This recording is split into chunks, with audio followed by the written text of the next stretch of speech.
Hey everybody, and welcome to the Corporate Diary. This is Kat Garcia, and you are in beautiful New York.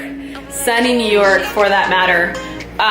Really cool fact, this is the New York Times building. So yeah, we are going to be speaking intellectually in front of the New York Times.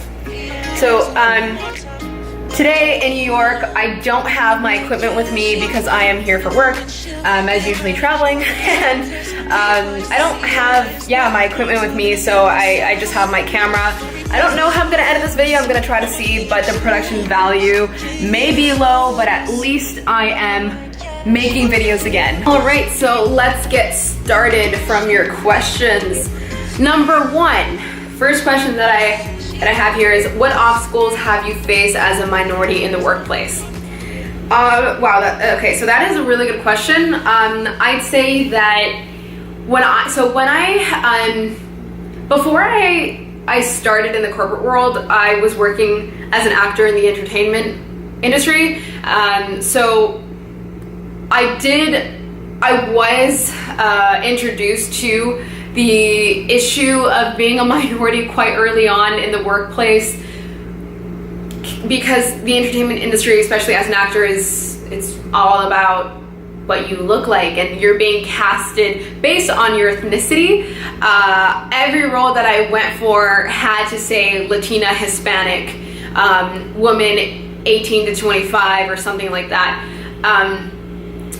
And so it became quite apparent since I was maybe 12 years old what it is that how being an ethnic minority could be quite daunting in the workplace, but it also gave me opportunities in the sense that whenever there was a Hispanic role, I would go for it and understand what they were looking for. Most of the time it was quite racist, I won't lie, but yeah, it prepared me to just have a tough skin and understand that that's the world that we live in today, and that's okay because we can change it. We can change it together. So I was very blessed on that sake to be able to break some of those stereotypes, in the sense that my character Chastity was I was the only ethnic minority in the cast, if you really think about it. And I was able to come in as a Canadian who was from Vancouver. Like, that was my character, instead of the random Latina who didn't speak French because she was Latina. It was, well, Canadians as allophones, we speak English, French, but most of us are also from, we have a heritage from our parents or our grandparents. So it was really nice to be in the workplace at a young age, where I was understanding how to break stereotypes and use my ethnicity as an advantage, as a diversity factor, and differentiate myself. Now, today, I am living in a world where it's much stricter in terms of diversity. As a consultant, you have to deal with very old school industries that aren't used to women to start, and aren't used to anyone who is not white. So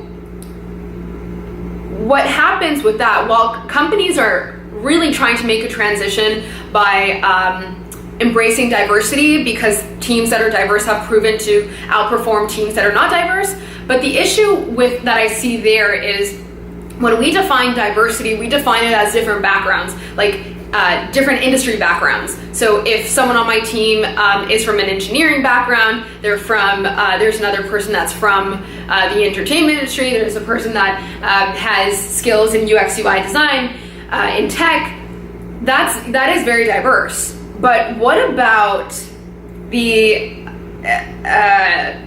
ethnic diversity? I think ethnicity, and not only ethnicity, but where your background is or from, makes a huge difference, and that is also a huge component of diversity. I wish that companies in the corporate world could make more room for research and understanding the benefits of bringing in diverse teams from industry, but also from ethnicity, because that way companies can be better suited for people that look like me, think like me, and have such a diverse background. I speak English, French, and Spanish. My family is from Colombia. I'm not Colombian, I'm Canadian, but I do have a lot of, I was raised by Colombian parents who inculcated a lot of those values and mindsets. So when I go into a corporation, I have Canadian values, but I also I value other things that Canadians may not value as much, or corporate America may not value as much. For example, I am an enthusiast. I am more reactive, passionate, and I would say that is not, and that is very normal in Latin American culture. We're warm people, we're doers, we want to go, we like wake up and we're super excited, we're like, let's do this. Whereas corporate America sees that as a weakness because it's too emotional. So I'd say that is my greatest takeaway from being a minority in the workplace. You have two different experiences: entertainment industry, actor, and then management consultant in corporate America. All right. Okay, that was a long-winded answer. Wow, that took like the whole video. Who are your mentors and who do you look up to? I don't really have a mentor, to be completely honest with you. I get mentored by a lot of different people in different ways, and I see mentorship as something that's quite casual. Like, I like to go for coffee chats with people whose resumes and whose journeys I really admire and enjoy. There's not a particular person, and it changes as I progress throughout my own journey in my life, because as I change, I want to meet people that resonate with the phase that I am in my life. So LinkedIn is really great for that. I've reached out to so many people. Maybe I've had over 150 coffees alone when I was in college, and a few years later, now I am definitely in a position where I'd say taking advice from other people and understanding their stories and listening to other people is incredibly valuable. I just don't think I'm the kind of person to idolize one person and put my eggs all in one basket, just because I grew up loving certain singers and actors, and think that there is a problem with that, in the sense that we idolize people, but no one's perfect, and they